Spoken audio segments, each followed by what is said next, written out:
Good morning. Welcome to McDonald's. Can I take your order, please? A large black coffee, please. A large black coffee? Yep, Is that it, hon? that's it. Please flip to the second window. Thank you. Thanks.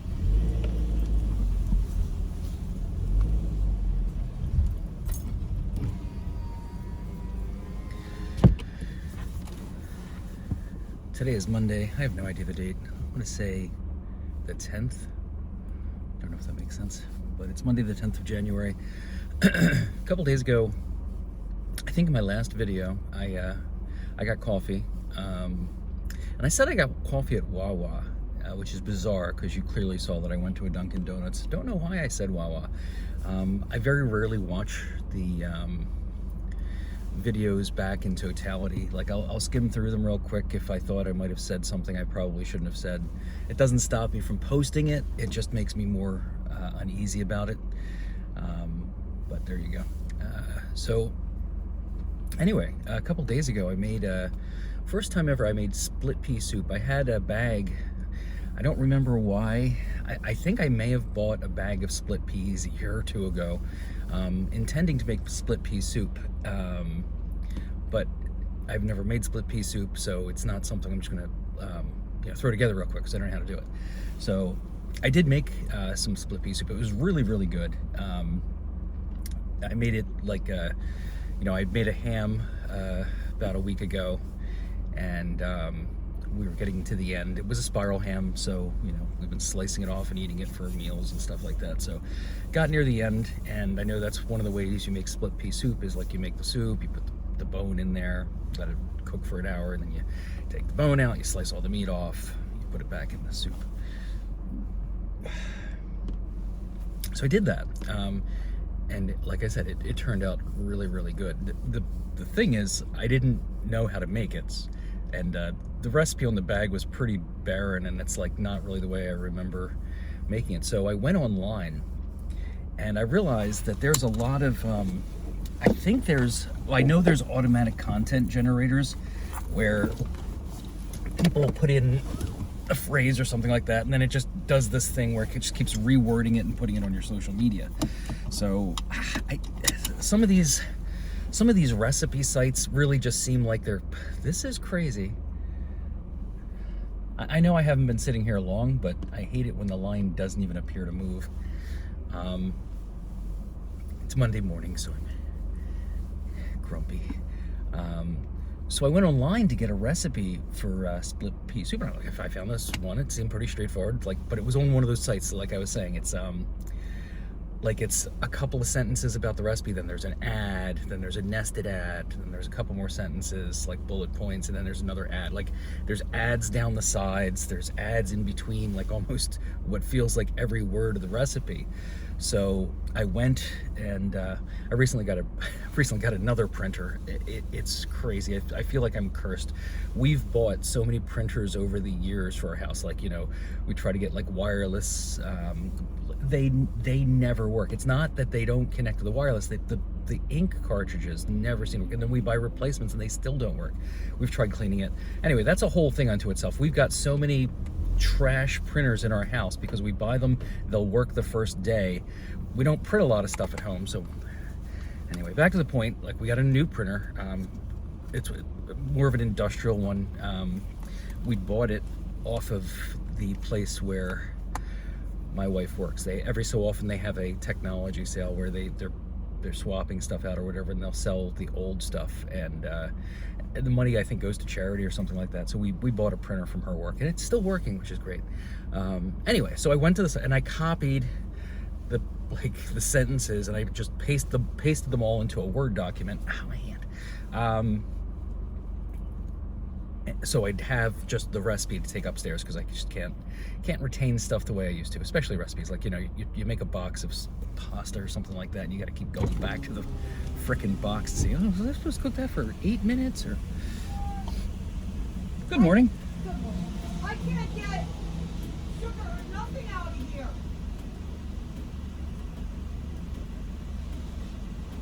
Large coffee, Yes. 211.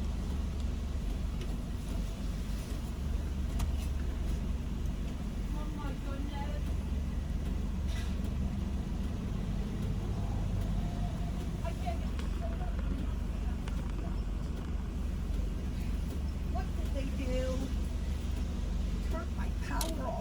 Oh no. Thank you. Thanks a lot. I can't. That's together.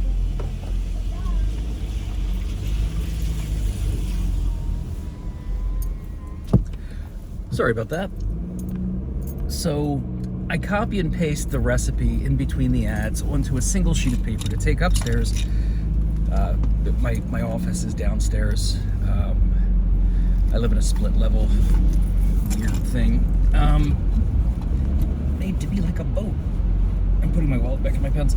There we go. So copy and paste everything, get it upstairs.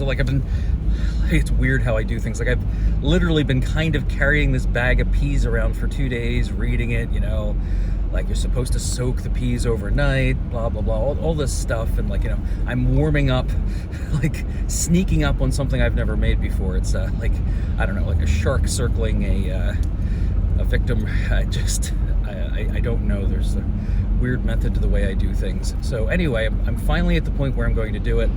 And, reading the recipe like a couple of times over, I'm like thinking this is a few hour ordeal. So I decided to make it earlier in the day, like before lunch. I start making this split pea soup, and as I go to start making it, it occurs to me that this recipe, although it lists ingredients, and I haven't been using onions lately. My wife believes she has a sudden allergy to onions.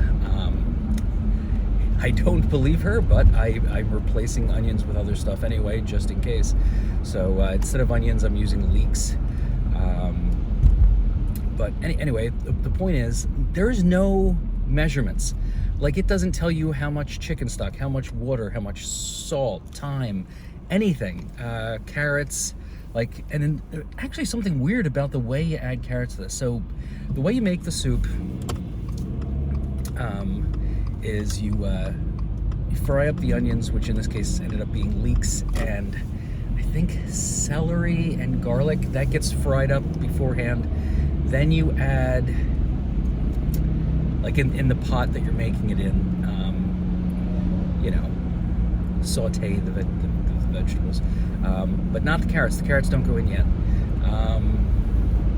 And then after that, I think you add the chicken broth, the water, and the peas.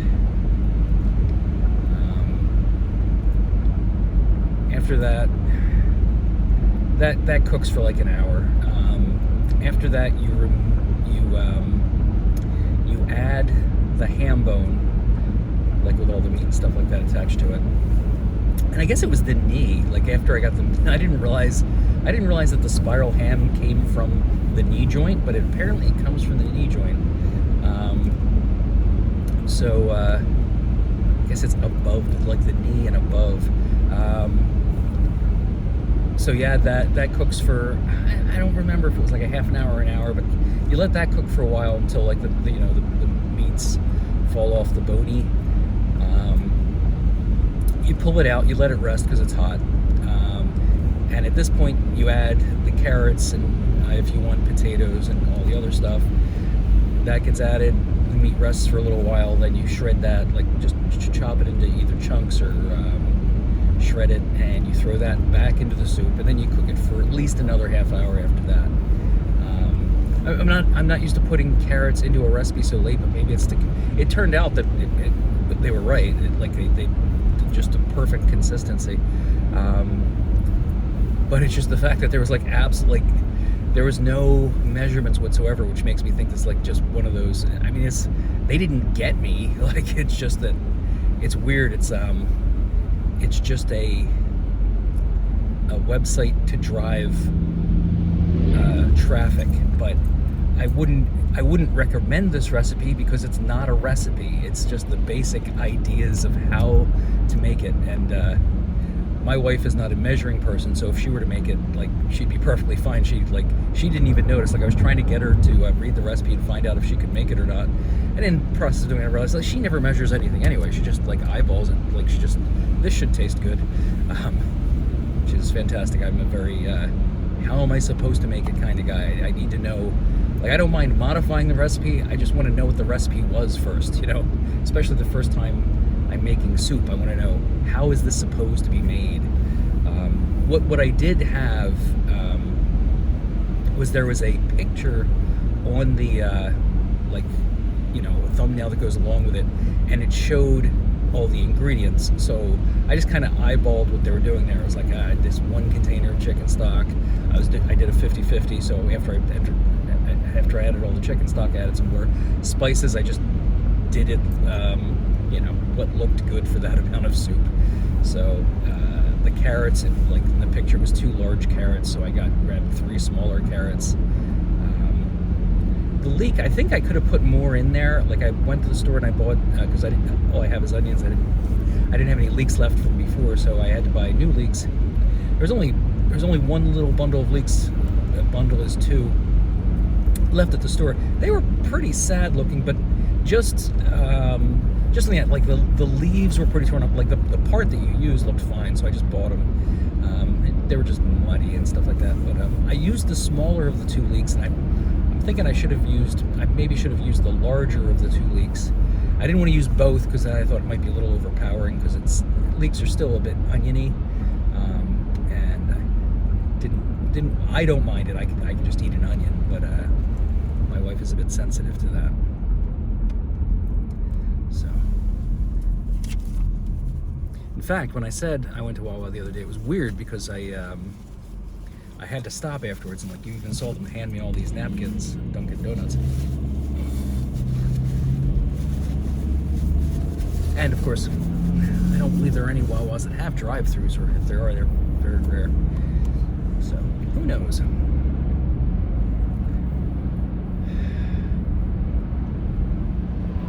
So like Garfield, I don't like Mondays. I don't like the cold. Hopefully in about a decade I'll retire and move someplace warmer. Or I'll just never have to leave the warm part of the house again.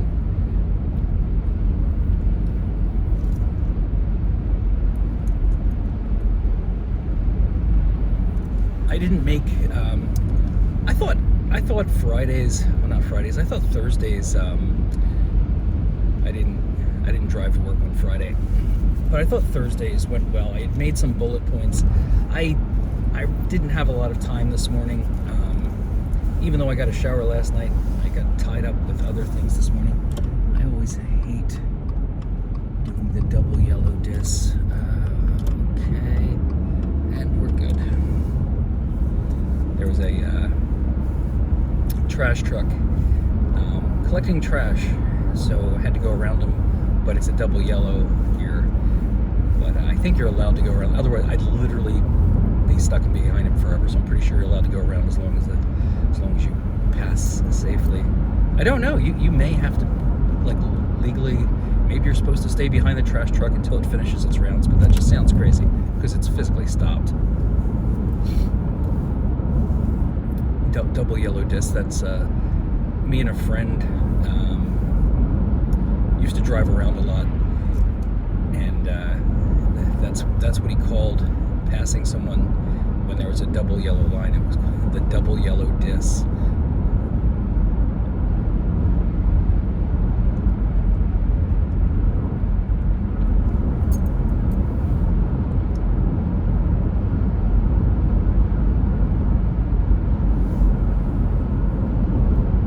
I also this weekend, like, we've been attacking different projects, and a couple of weekends ago we started working on the basement. It's amazing when you have large open spaces, like I've mentioned before, that the house is a bit on the big side. It's got big rooms. It doesn't have a lot of rooms, so the rooms that are in the house are large, and the basement is below the parlor and the dining room, and I guess it's below the kitchen too. The basement, like, there's, like I said, it's a split level. So you've got the bedroom level, which has like 4 bedrooms, 2 bathrooms, 1 in the master. A cedar closet, coat closet in the hallway. Come down the steps, you've got the kitchen, the vestibule, and then the hallway and parlor. There's a bathroom in the vestibule. We're just off the vestibule in the hallway towards the dining room. And then you go down some more steps, and you've got a door that leads to the basement, then a hallway that leads to what we call the party room. Halfway down that wall is a door that leads into the office we just recently remodeled. As I've mentioned before, we're in the process of remodeling the party room. And so the point is that the parlor is very large, the dining room is just a normal sized room, and the kitchen, I guess it's a normal or larger sized kitchen. It's larger, but it's laid out weird, so it doesn't feel like a large kitchen actually. It's a little strange, and I think that comes from the way the woman designed it. So she had the house commissioned. The previous owners, or the original owners and the builders of the property, and she commissioned the house to be a unique design. It's designed to be like a boat where you can get to any room without having to go through any other room. That's why all the hallways and stuff like that. Some really interesting things, like the kitchen above all the countertops are these not soffits, like they're really, really high ceilings. I want to say they're like, I don't know, they're like 18 foot tall. Like it's like this, and then like everything comes to, like, because the house is wide and the roof slopes, I mean, it ridiculously high ceilings throughout the house. So the kitchen, like halfway up the wall, there are these like kind of like soffits, but they come out and then they go back at an angle, and they've got pebbles glued above them. So to remind them of the shore, they had a boat at Chesapeake, and like this house was like just made to remind them of the boat in the area. Really weird. Interesting. Someday when I re-edit these, maybe I'll throw a picture like right up there to show you what those above the counters things look like. Anyway, the point is, wide open spaces. A few weeks ago we started cleaning up the basement because we were having the guy come to clean it. We have an old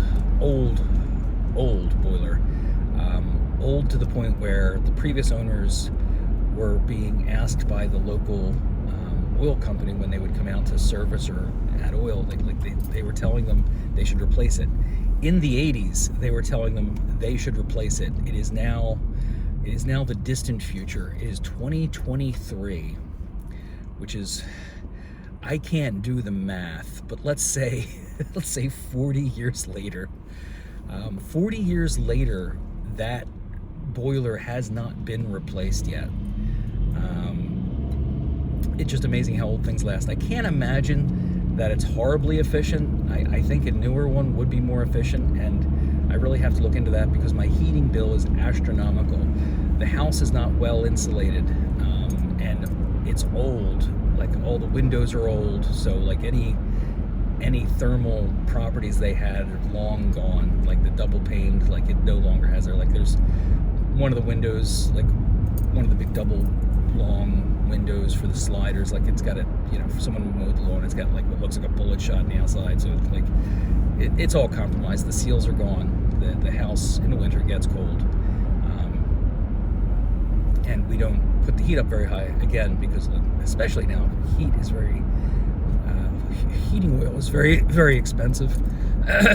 And to heat the house, even though we keep the temperature low, we go through a lot of it because the house is essentially, it feels like it's just open to the elements. Every slider, every window just pours air. Like we've really got to seriously consider getting a professional to come out and seal up our house as best they can. Still not getting to the main point, which was the basement. A few weeks ago, came over, so we cleaned the basement up a little bit. There's two sections. There's a giant fireplace in the parlor that separates the parlor from the dining room. Like literally, it's a whole wall of fireplace and surround. And that is built on cinder blocks, and the cinder blocks go straight to the floor. So the basement area is broken into two sections. what I'll call the front area that you first enter into, and then the back area behind the cinder block wall where all the mechanicals are, the water heater, the boiler for the radiant heat that goes through the house. It's the party room has half the floor is radiant heat, half the floor is not. There are no radiators down there. It's just the one half of the floor has radiant heat coming up through the floor. Office has no heat, but the rest of the house is all radiant heat. But it's baseboard radiant heat, meaning it's just a strip. It kind of looks like electric baseboards, except it's forced hot water, and then it just radiates off the fins and the pipes, and it's got the little decorative covers. I like radiant heat, but the big old house, bunch of people, pets. When you have forced hot air, you I think your house has better air quality because you have filters. It's impossible to keep up with the dust in the house. It's a big dusty house. So we cleaned the front half of the basement because we had someone coming over, and it was like one of those things where we knew he was coming over a few days, and we just kind of, and we did a really good job. Like, the problem is you let it get to be messy. I've noticed this is a bad habit I have, where if there's an open area, and it's one of those chain reaction things. I've been remodeling the party room, not actively, but in fits and spurts and fits and starts, whatever, for a while now. And when we started, like, we just kind of moved a bunch of stuff to the basement, and as you do, you think you're going to knock something out real quickly, so it doesn't matter how you put it down there. So what ends up happening is you think it's a good idea to just put all this stuff, like, kind of in the middle of the room, because it's not going to be there long, and then it's going to come back out again. But unfortunately, that doesn't happen, and you end up doing that multiple times for various reasons. The big basement becomes the storage area, and you make a few trips running a few things down there for various reasons. You're having a party, or you're cleaning something, or you just need to get something out of one room because you're using that for something. So anyway, it just became a disaster. Like, you know, you've not done it right, and then you just keep building out. Like, it becomes a cancer of clutter and various other problems. Like, we did have a rodent problem at one point, which means making clean up that much worse for the very bowels of the basement, where things have just been sitting for like 7 to 10 years. So we solved that problem. You know, I guess nobody ever solves it 100%, but we solved the problem by doing various things. A lot of it had to do with just sealing up parts of the bottom of the house, so they didn't have a path. That, in fact, the rodent problem that I inherited with the house is the main reason why I started remodeling the party room, because they were using the drop ceiling as a super highway to travel. So I had to tear all that down, seal everything up. It was old acoustic tile. I think I've talked about that before. Obviously, it had to be replaced. Just gross stuff. So anyway, we had done the front. We did a really good job. This weekend, we started working on the back of the basement. So a similar situation. Like, I've been remodeling the party room. All the stuff in the party room got moved to the basement. I remodeled the office, and all the stuff from the office got moved to the basement. Now, some of that stuff's not going to go back to the office. Like, we have a large 4-drawer filing cabinet, but it's one of those really wide ones like you'd see in doctor's office. It's really, really wide. The drawers come out like this, and then they take these extra wide hanging folders. So we're going to keep that in the basement, and, you know, just for storing whatever we need to store, file cabinets. We're not going to bring that monstrosity back into the office because it's not something that's going to get a lot of use. We have a small 2-drawer normal width filing cabinet for the day-to-day filing of things. But anyway, we decided yesterday we were going to attack the back half of the basement. And again, amazing progress. Like it's satisfying to do something like that and like have noticeable difference. I actually took small videos before and after shots, which I am not going to put on the channel, just because it's well, one, my wife doesn't want me to, and it's slightly embarrassing how kind of messy it really was, and so just know that, like most other people, I have a messy basement.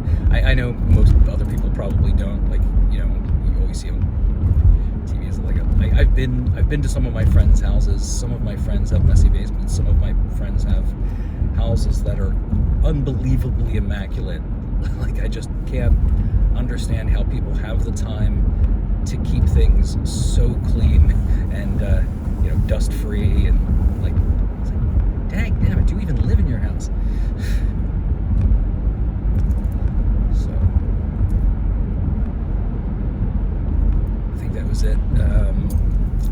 Split pea soup, beat that to death, cleaned my basement. I turned that into an epic story that didn't seem like it was ever going to end, when I could have just said me and my wife cleaned up, did a little work in the basement yesterday.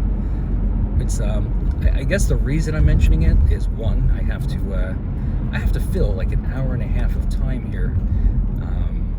Two, I'm really tired. It's Monday.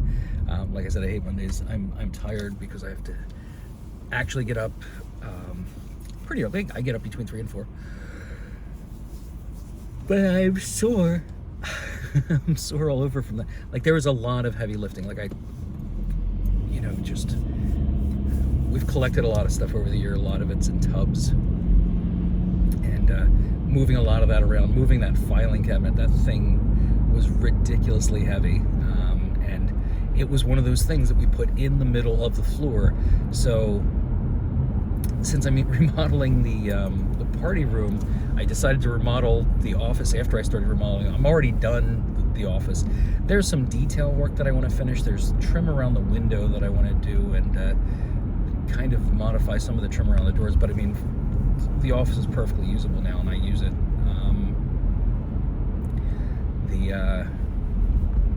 The filing cabinet like got moved out of the office because we were remodeling the office, and it just like got dumped in the middle of the floor in the back. And then all the construction materials, drywall, insulating board, things like that, they got leaned up against the, like, so it just became a nightmare. It's like I said, it's like a cancer. It grows, like if you dump something where it's not supposed to be, it's suddenly in the way. But it's you know, it's sturdy, and like you don't have wall space because of the way you've arranged things. So anyway, yeah, the filing cabinet, like, since we finally decided we're going to keep it down there anyway, you know, we turned that around, we cleaned up, we put that up against the wall, we made a spot against the wall where we put all the construction materials so they're just not just blocking the path to the mechanics in the basement. So really happy with how much space was opened up. And of course, after I finish the remodel, all that construction material will be gone, and it'll be completely absorbed into the party room like this. Like I said, the room's 1,000 square feet, and we're drywalling at least half of it. The other half, as I said before, in a previous video, I'll probably leave as paneling the bar side of the party room. I'm probably going to leave that as paneling and not replace it with drywall.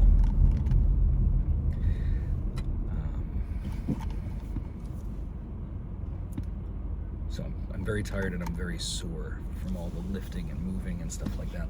I can feel my bones rubbing together. It's quite unnerving.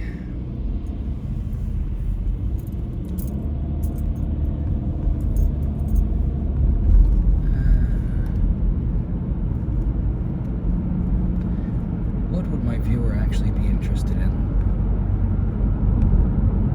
As I said, I didn't make bullet points, so I don't have a plan. This video has been going on for like a half an hour, and all I've talked about is soup I've made and cleaning the basement. So I don't see how I can go up from there.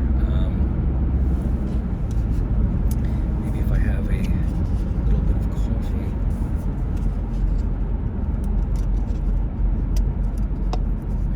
Get the creative juices flowing. This is half empty.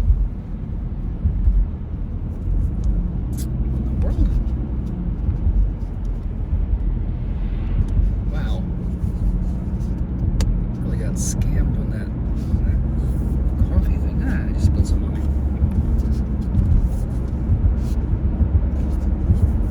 Yeah, so about a fifth of the cup is empty.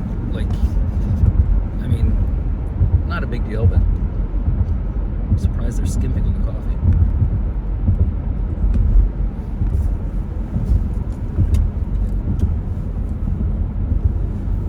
That's the same McDonald's I drove to the other day. It might have been in the last video where they just weren't open yet, so I had to go to a different one. I went to Dunkin' Donuts. Man, my hands are cold. Jeez Louise, I've got the heat on in the car. I don't feel it though. Got it sent. Where's the?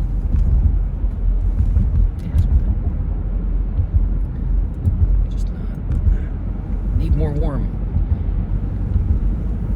It's 37 degrees outside. It's going up to 40 something. I don't like that. I even hate when it gets colder. I even hate it more. But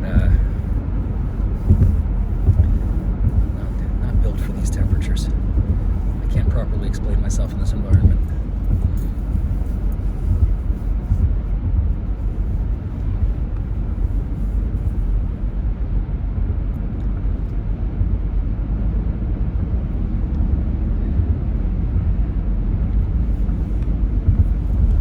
So I've been trying to pack lunches lately, and I'm pretty consistent. I was going to skip it today because I was running later than I would have liked, but I threw something together. I realized I'm out of breakfast bars. Today's lunch consists of a bowl with a lid on it, which contains oatmeal that I'll fill with water and nuke when I get to work. Little container of applesauce, yogurt. I buy yogurt in big containers and I take it in little Tupperware things. So I've got a container of yogurt, a bottle of hot sauce. I put hot sauce in my yogurt. Little sandwich baggie full of those little fishes, those little goldfishes, crackers. I think I already said peanut butter and jelly sandwich. Little Tupperware container full of mixed nuts. There would be a breakfast bar in there if I had any breakfast bars, but apparently I'm out. Didn't I bring something to heat up? I could have swore I brought...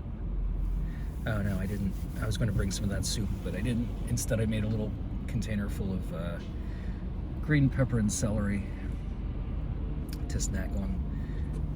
A little container of milk and orange juice, and I think that's it. I think that's the whole thing.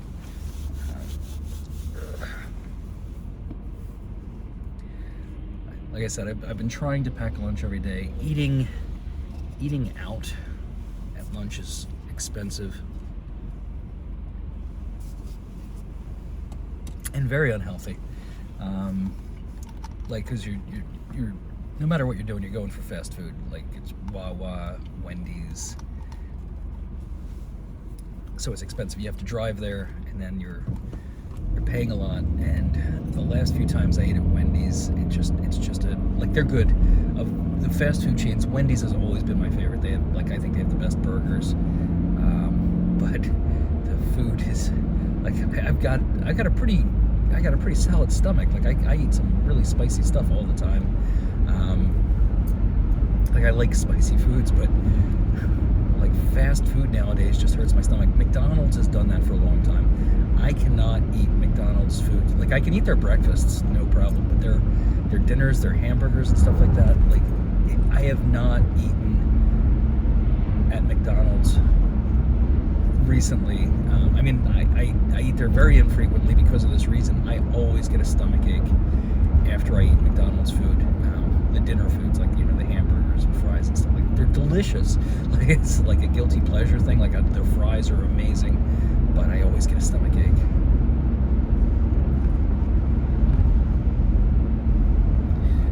It has not been true with Wendy's, but recently it is.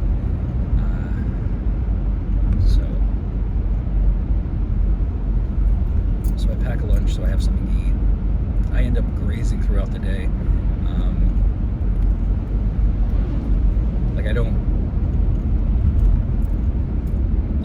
I don't take a lunch. When I bring a lunch, I don't take a lunch because I just I kind of munch throughout the entire day, and so I'm always at my desk working and shoving food in my mouth.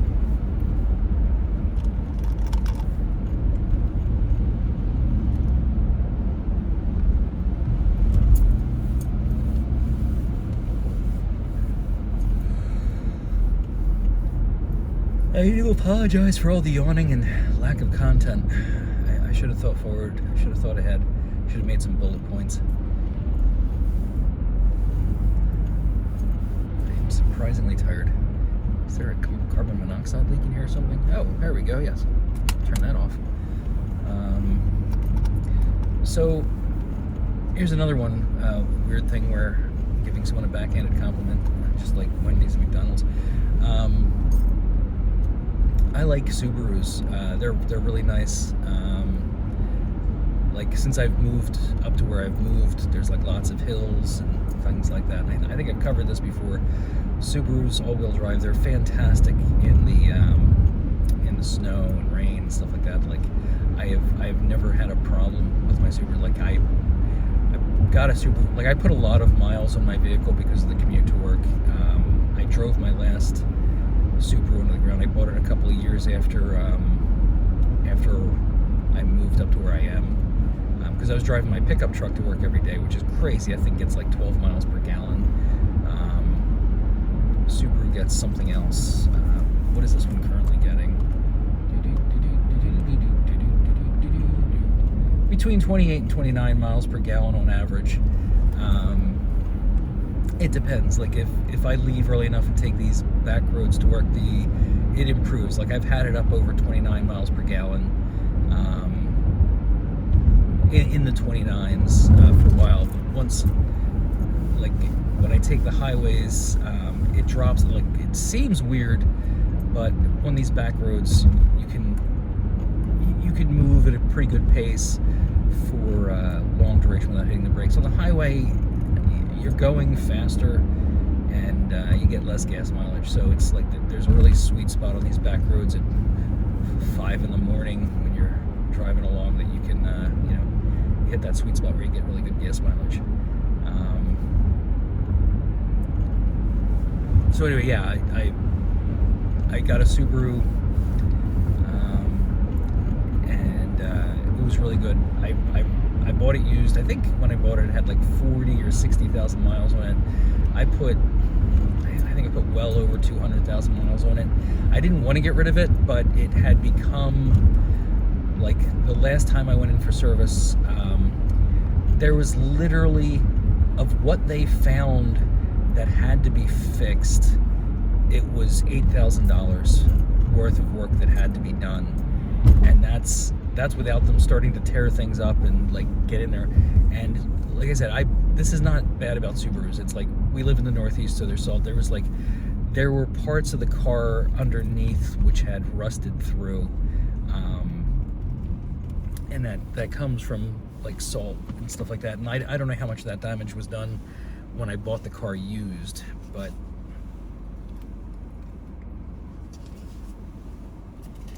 the point was, it wasn't worth it to put the money into the car when it had that many miles on it. Traded it in for maybe $500, and I bought this one, again, another used car. It had less miles on it, but I'm putting them on pretty quickly. In fact, I think I'm going to talk to my boss about working remotely more. At this point, I am allowed to work remotely 1 day a week, and I take advantage of that. But I think I explained it in another video. There's absolutely no reason for me to be in the building for what I do. So I'd rather be remote 3 days and on site 2 days. There are reasons to be on site, not having to do with my job, but just because of my knowledge base. It's useful to have me in the building at least once a week to solve certain issues. And I don't mind that.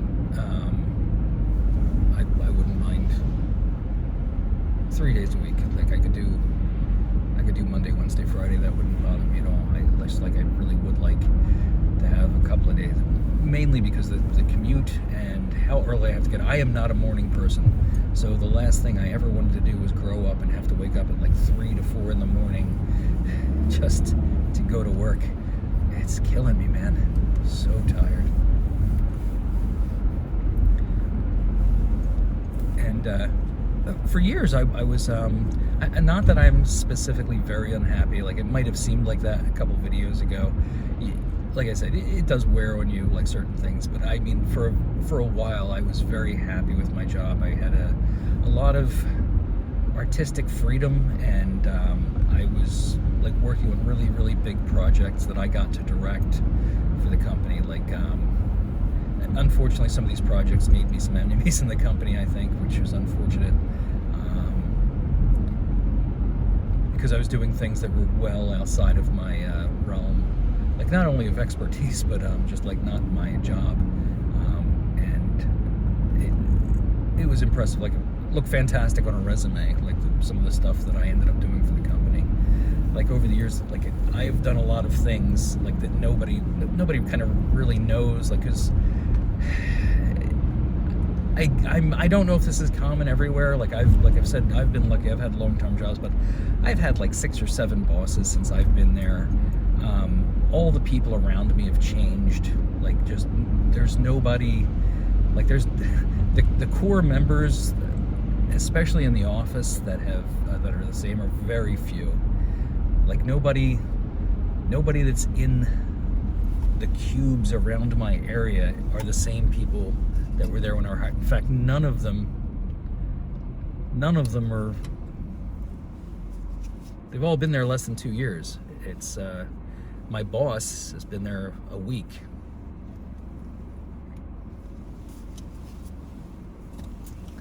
The 3 people closest to me, they're all there less than 2 years. Guys in the shop, it's an old workforce, so they're retiring like flies, replacing them with all new faces. So it's weird. It's literally a different world than it was like 5 years ago. It's not the same people, and everybody has a different style. So every time I get a new boss, there's a new management style that you have to adapt to. You're always crossing your fingers that they're not, certain types. Like, there's different types of bosses that do different things, and I guess at this point I've seen most of the personality types. The one that I hate the most is the guys that come in. These tend to be younger fellas. They want to come in and they want to rearrange the furniture, literally and metaphorically. Like, they like to, hey, let's give this guy this guy's job, and give this guy this guy's job. Let's, we want some cross functionality, which all sounds great, but it's just, like, and then they physically move people because they think that shakes things up. Like, we're gonna put you over in this office. We're gonna put you here. Then there's the people who do pods. Like, we're gonna put these people together because everything they do is like kind of related, and then like they can communicate because they're right there in this little pod of 3 people. Some of those concepts are based on really good science, I guess, but I hate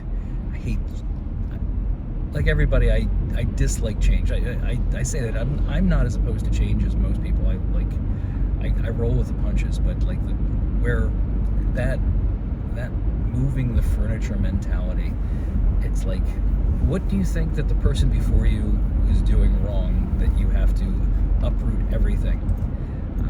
The other fear, and I fear this because if I were a boss, I would do this. Like, I walk into if I were to walk into a place, I would look at the interpersonal dynamics. I would get a real feel for what people's jobs are, try to understand what their job is, and then what they're doing, because it's not always the same thing. Like, what my job is and what I do are 2 different things. Like, people call me what my title is, but when you work with a group, you I don't know, people start to take on duties and do things that aren't necessarily what people think they do for a living. Where am I going with this? Oh yeah, so what I would do as a boss, like I would try to understand what is actually being done, like, and I guess I'm very lucky that I haven't gotten a boss like me. I would replace everyone if I wasn't happy with the direction that it seemed like things were going. If it wasn't a highly dynamic group, if it didn't seem like there was a lot, like if it's something where it's firing on all pistons and things are going smoothly and people seem to get along great, and then maybe I wouldn't do this. But if there's any hint that there's I don't want to say this wrong, but there's cattiness in the groups, if people are mad at each other, if there's dysfunction and inefficiency, obvious inefficiency that's not being addressed, then everyone has to go, because it's not even if you're efficient, if you're allowing inefficiencies around you to just go on and not have them addressed somehow, then you're part of the problem. And yeah, I would dump the whole crew and replace them with new hand-picked people that I think would do the job better. That's why I'm glad I'm not my boss. Because that was actually a few bosses ago, that was the advice I gave him. Like, he came in and I told him, at the time our group was being a bit dysfunctional. It's not that we didn't like each other, it's just that I guess all of our styles of working weren't meshing really well, and it's a stressful, I don't know why it is, but it's a stressful environment, like every job is. You're under deadlines, things like that, and you're being pulled in a million directions, and you've always got an opinion about the way management is doing things, which is it's not your job to do that. But of course that goes against my point where I said, like, yeah, you got to look for inefficiency. But anyway, yeah, we were what I would call very dysfunctional at one point, and I told one of my previous bosses, you should just let us all go. You need to replace your entire crew. I think I'm very good at my job, but for the reasons I mentioned earlier, I said, like, yeah, me too. Like, just we are not gelling. We are not working well together. We're all competent. We're all smart people, but unfortunately, we're not a good team.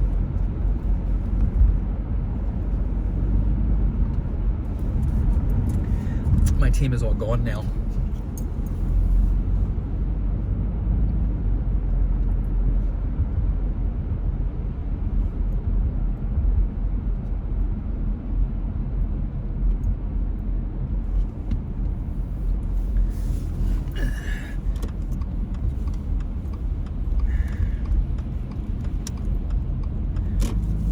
Debating whether or not to get into the pros and cons of the people that have replaced the people that have disappeared, and the fact that it's actually a smaller staff now. But I don't think I'm going to get into that in this video.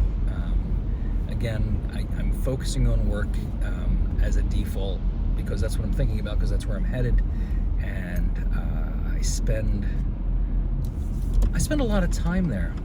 I must like it. I spend more time at work than I spend with my family.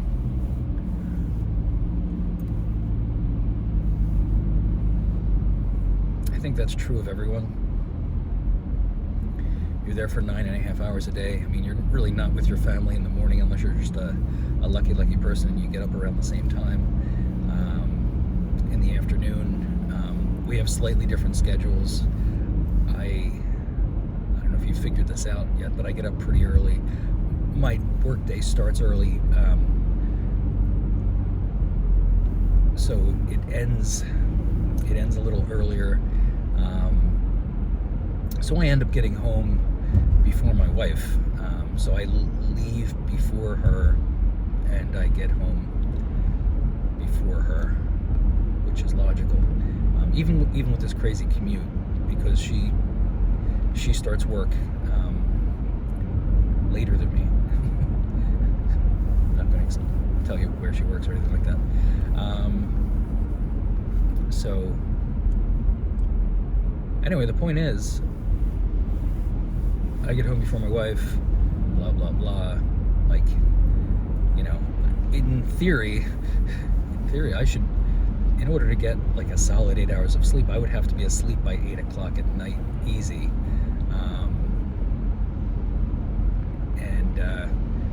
That would mean if she got home at her regular time, like I'm lucky to see her for 2 hours a day if that's the case. I unfortunately stay up later than I should every night. I just can't go to bed at 8 o'clock. You know, it's like I'm still decompressing from the day at work. Most days recently have been rough. Since the new year, I make a joke, like, you know, it's like, not a joke, but like, you know, a lot of days I go home, I'm pretty crestfallen. It's just the place beats you up. But since the flip of the new year, it has been really bad. I'm getting pressures from all departments. People are very demanding, and it's you know, we've got a new core that we're working with, like the interface is changing again. Like we were told, like, hey, here it is. This is it. This is the last version. Literally, like we're told, you know, you can use this interface, blah blah blah, and then like we're told that no, the interface is going away. It's going to be web-based. So you have to start using it. And I've used it a couple of times. It does work just like the thing, but just what I have to do when I get to work, the amount of data I have to move around real quick is pretty massive. So like I'm used to using the old interface, so I keep just defaulting to that to just get my morning tasks done as quickly as possible. But I think today I'll just start using the web-based if I can find my shortcut to it, so that I'm not panicking when it finally goes away. Still talking about work.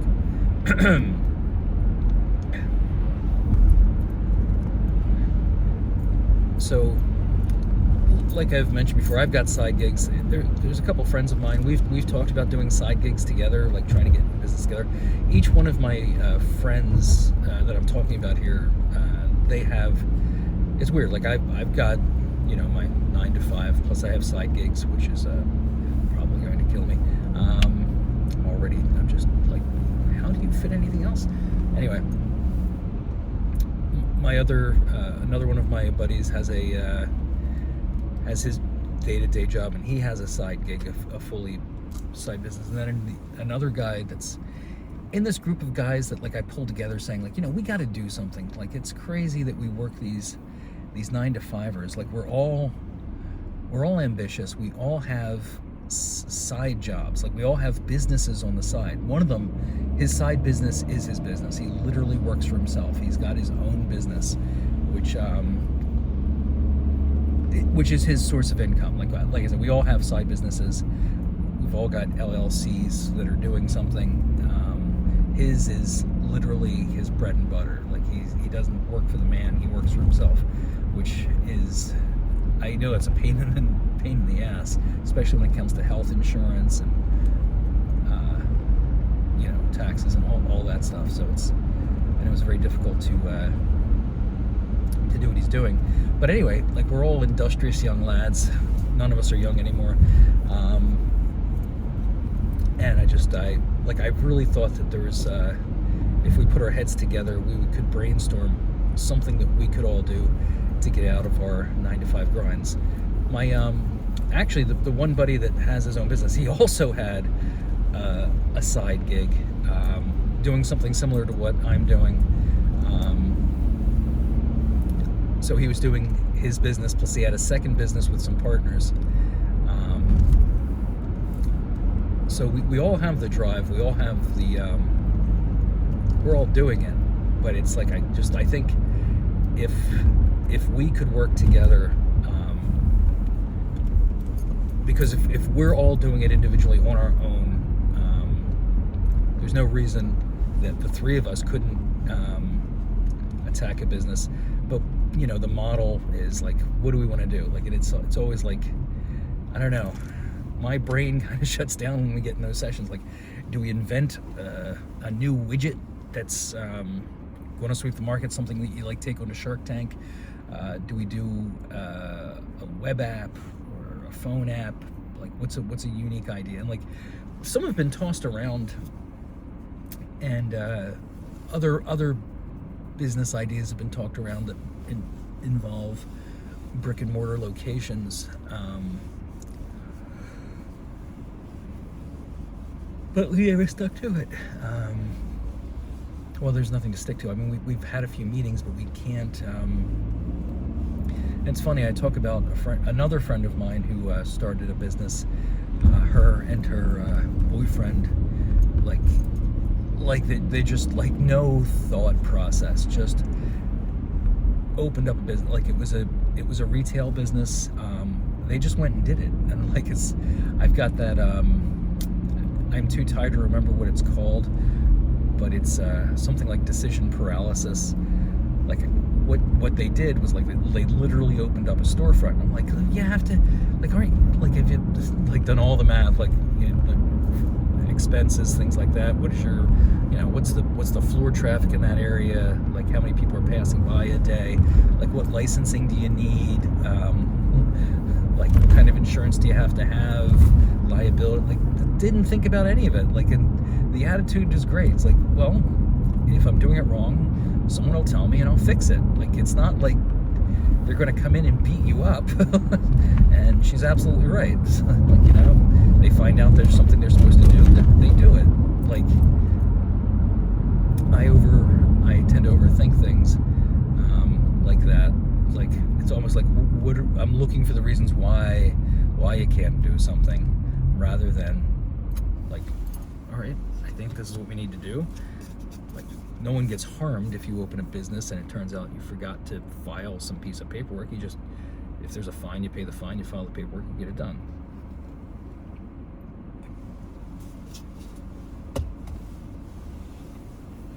But I mean, the other part, making sure it's a viable business, that's the other part. Like, they did well.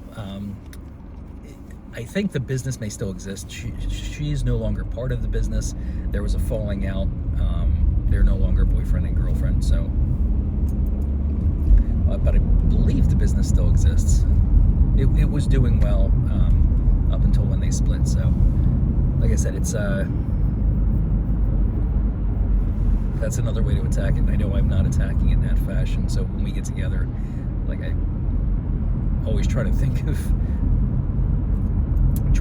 things like, I either lean on what I'm already doing and just want to expand that, or, like I said, just silly little concepts which seem silly and simple, but would require prototyping, getting manufacturing involved, finding sourcing, things like that. And I think the world needs less plastic garbage, so I don't want to make a, like, you know, the newest, latest and greatest spaghetti bender or anything like that. It's actually, there was something earlier that I was talking about, and I can't remember what it was, but I think it was the boiler. So I was talking about the boiler in my basement, and it reminded me of a lot of these memes that you see, like with refrigerators from the 80s and stuff like that, that have the words superimposed over them. Like, you know, today's refrigerators will last like 7 years, blah, blah, blah. But my old Whirlpool 1980s refrigerator will last forever. And like at the end, it just ends with the refrigerator saying, "I am time itself." But it's true. I have at least 2 refrigerators in the house that I live in now that came with the house, and they're old as hell. And things were built different back then. I'm not kidding. I mean, these things are monsters. In fact, when they break, they don't even completely break. Like the one one refrigerator in the party room is a side-by-side with water and ice on the door that's not currently hooked up and may not work. I don't know, but the fan, I guess the condenser fan, like the fan that blows across the thing that radiates the heat, that over the course of me living there, that was going, and it finally went. The fan doesn't turn anymore. It didn't stop the refrigerator from working. I don't know how it works, but what happened was the outside of the refrigerator started to heat up. The inside still remained perfectly cool, frozen on the freezer side, like just good.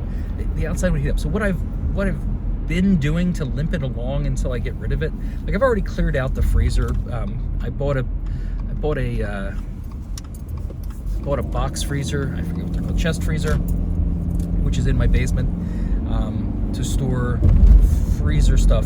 Same kind of stuff we used to store in that freezer, but now we have a little bit more space because we bought a chest freezer. Smaller one because it was on sale at Target. They literally, like, just the things that you find on sale. We've been looking for one for a while, and then I believe it was literally less than $200, but I think it's only a 7-point-something cubic foot, which sounds like a lot, but it's not. It's plenty big for, like, we're a family of 3, so like you'd think that's plenty of space, but I don't know. I like to have lots of stuff frozen. What's my point? Oh yeah, so I put a box fan behind it to blow in the general air, and it worked. So now the outside of it is cool, but the old things last forever. And even when you're in the store, like I've had, like when I moved into this house, I had a dishwasher.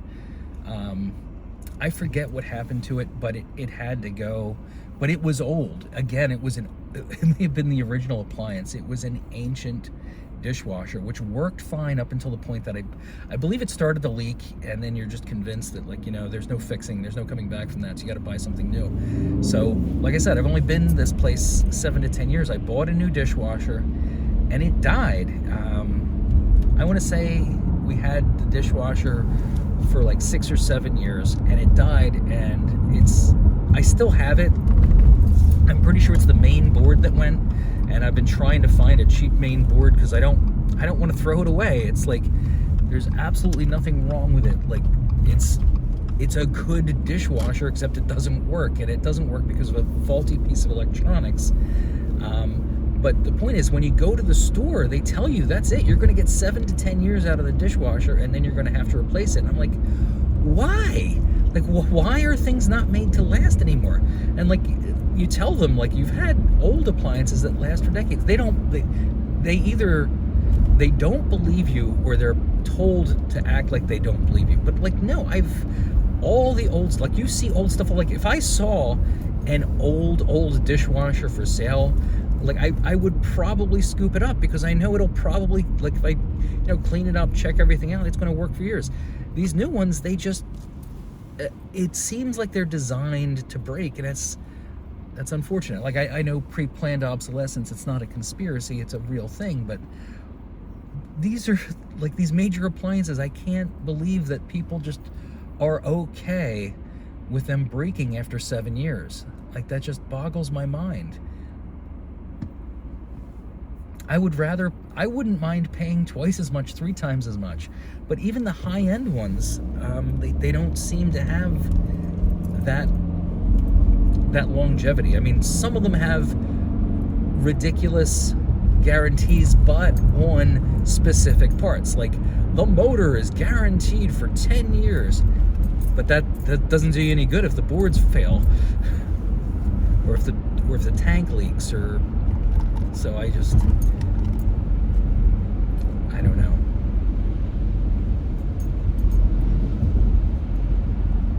Like, do I sound crazy? Like, is anyone else experiencing this? Is this an old guy thing? Is it because I'm an old guy? Like, if I was younger, I wouldn't know about the old appliances lasting forever. Once the Last of Us dinosaurs are gone, people are just going to just accept that, a dishwasher lasts 5 years, and then you crumple it up and throw it away.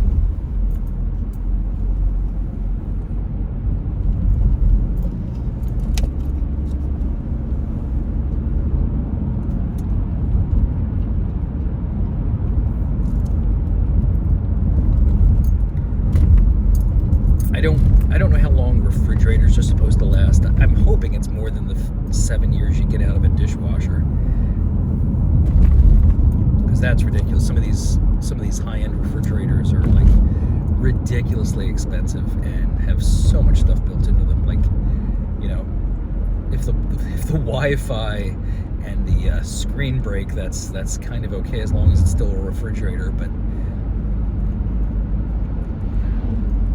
again, I don't understand all the electronics, all the big electronic boards in modern dishwashers. Why they have to be Wi-Fi enabled.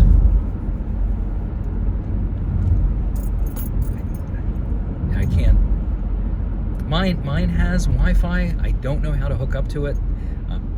I mean, it's not beyond my realm of expertise. I just haven't looked it up, because why would I need to connect? Why do I need to connect to my dishwasher? Why does my dishwasher have to have access to the internet?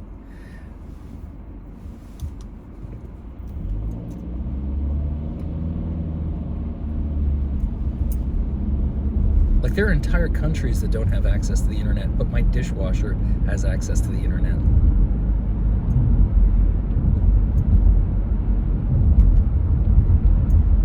What is that?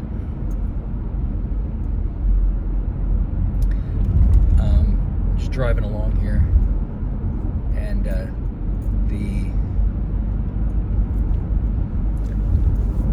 my phone, it's still recording, but a little white circle has appeared. I don't know if that's trying to warn me of temperature or I'm running out of space. I know I'm not running out of space on my phone. I've got this ridiculous phone. I had to buy a new one because my old one wouldn't hold a charge anymore.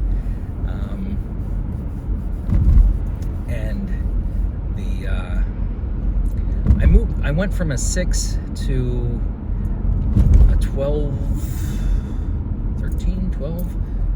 Pro Max. I think it's the 12 Pro Max. Might be a 13 Pro Max. Whatever one is out now, I got the one before that. My wife has the latest one. I have this one. I convinced her to get a terabyte of storage because she always wants to save that little bit of money and have less storage, but then her phone's always full. A terabyte might be overkill. Like, I'm recording these things every day. I don't have the apps that I used to have on my old phone on this phone. Like, I used to have a lot of big apps, like a lot of silly games that I wouldn't play. They just take up space.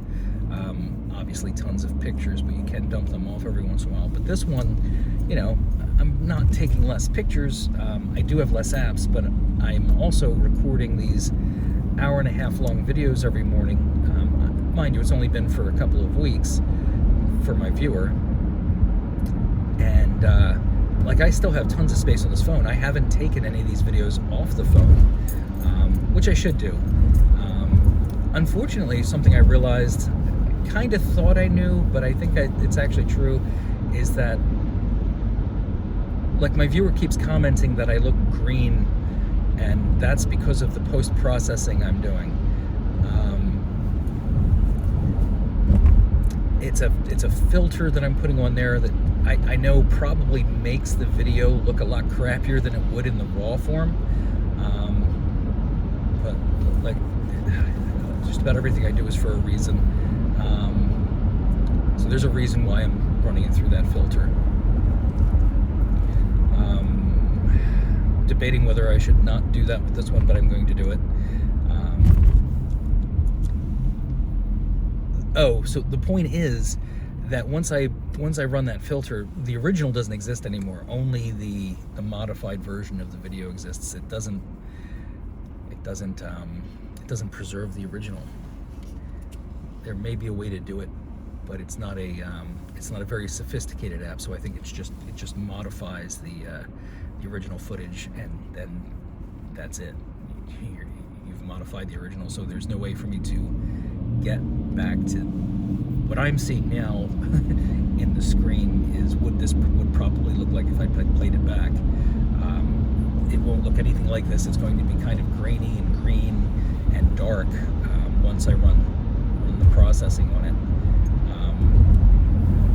think my viewer has commented that it looks terrible. So you would think if my entire viewership is telling me they're not happy with the way it looks, I would do something about that. But apparently this is not the case. I'll only go so far. There's only so much that I'll do for my viewer.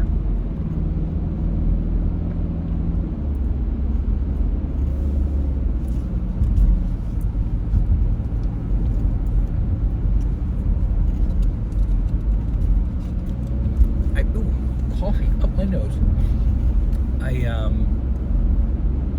I'm probably going to title this one whatever 2023. I think this is my third trip of 2023, let's say. So this is the second week. I didn't work Monday. I worked from home on Wednesday and Friday, so there was only videos Tuesday and Thursday last week. So this is Monday. Yeah, so this will be the third video of 2023. And I think I'm going to put in the title "Not Worth Watching" just to give my viewer a heads up that there's really no content here. Even though I'm talking for upwards of an hour, over an hour at this point, there were some gaps in there where, like, you know, brain fog, couldn't think of anything to say. I mean, at this point, I still can't think of anything to say. I'm just talking because that's what people do.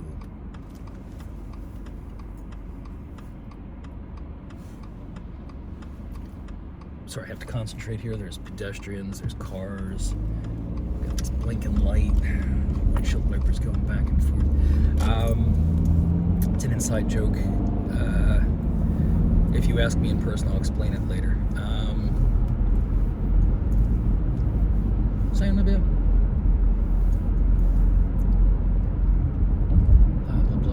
Processing video.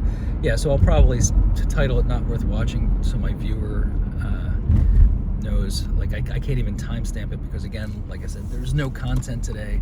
I really got to plan better. I should have thought of something to talk about. There's many subjects I love talking about, but like I said, I'm very tired today and I couldn't focus on one. I didn't even really have time to write down bullet points. If I had, what would they have been? Avocado toast? It wouldn't have been avocado toast, but avocado toast is good. There was I forget what it was. There was something everybody was not up in arms about, but they were complaining about, like, that Laurentis maybe was doing a cooking show, and she ended up making avocado toast, which for some reason upset a bunch of people. I don't quite understand why. I mean, I know there's not much to, like, it's kind of the reason why I don't want to do little shorts about cooking. I love cooking. Earlier, the soup thing is a perfect example. I do like trying new things. Weird how I have to circle it for a while before I actually do it, but the De Laurentiis, was that who it was? Anyway, she made avocado toast, and that's the reason why I wouldn't want to do, because I'd feel like I'd be doing that. Like, I don't have any, as I said in the other video, I don't have any amazing cooking techniques and or skills. I just try to make food good. Make good food when I cook. I do like cooking. It's so much cheaper than going to a restaurant. But I like making food, and every once in a while you end up with something, like, really good. Like I said, that split pea soup is pretty awesome. Like, I want to have another ham. Oh, so anyway, yeah, the ham, like, the reason I'm saying it's from the knee, because, like, when I broke all the meat off of it, I had that knee joint thing going on. Ew. But yeah. But I can't imagine. I mean, I guess there would be an audience, but I don't know. Actually, I'm not sure if my viewer is into cooking or not. Hey, viewer, in the comments, do you like to cook, and what kind of things do you like to cook? Because I could either do I could either talk about that in one of my videos, or if it's something I want to cook, I could show my version of whatever it is you say you like to cook, or foods you'd like to see someone make.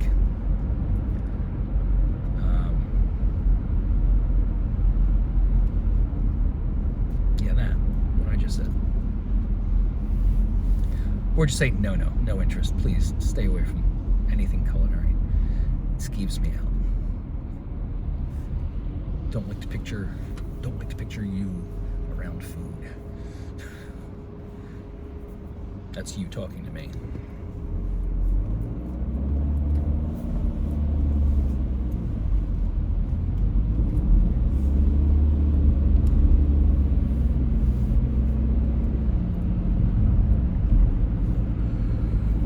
I am still incredibly tired.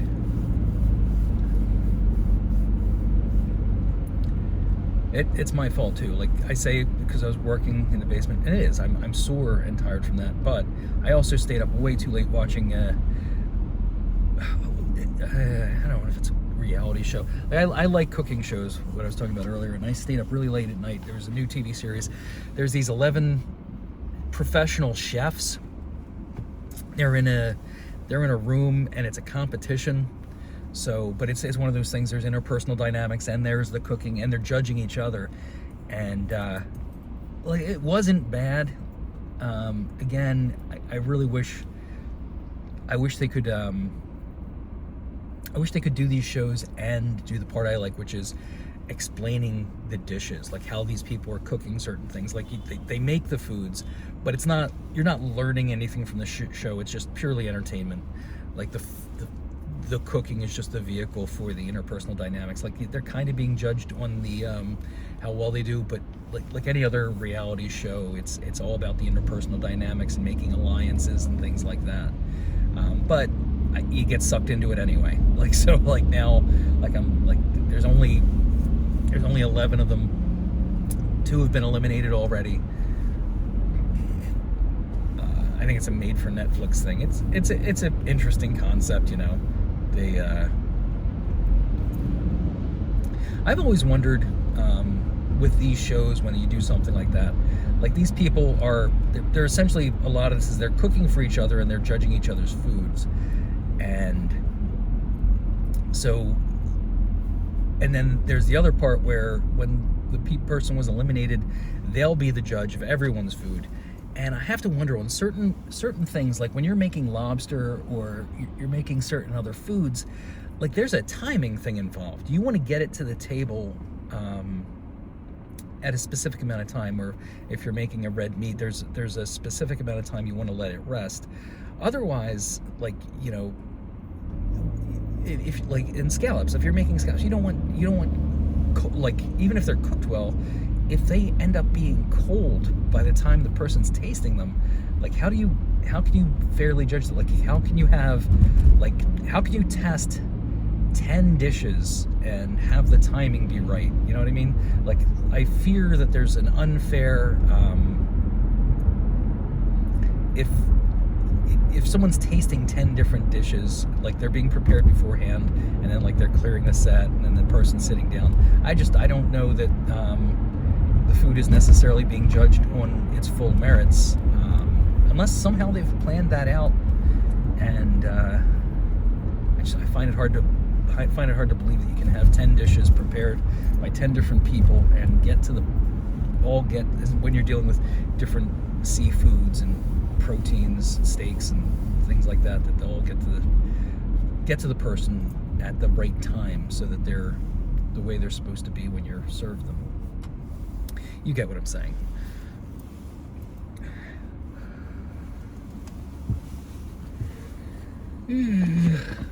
I do apologize if I'm causing some sympathetic yawning on your end.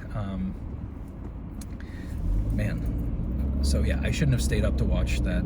I don't think I watched the whole episode. I think I fell asleep halfway through the 3rd episode.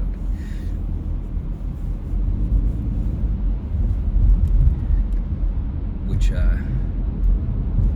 is very telling, because what the hell is this guy doing? I love when people not at a crosswalk. I know as a driver, you're supposed to be, you know, hyper vigilant, pay attention. But these people, like, especially around the boulevard, like, people are killed like at an alarming rate on the boulevard, and they just they're not they're not, like this fella, he wasn't crossing the boulevard itself, he's crossing whatever this is. Let's call it, I don't know, I'm gonna call it Grant. And dark clothes, early in the morning, just wandering through traffic. Like, he's a pedestrian, so I understand he has the right of way, but not making it easy on us, dude.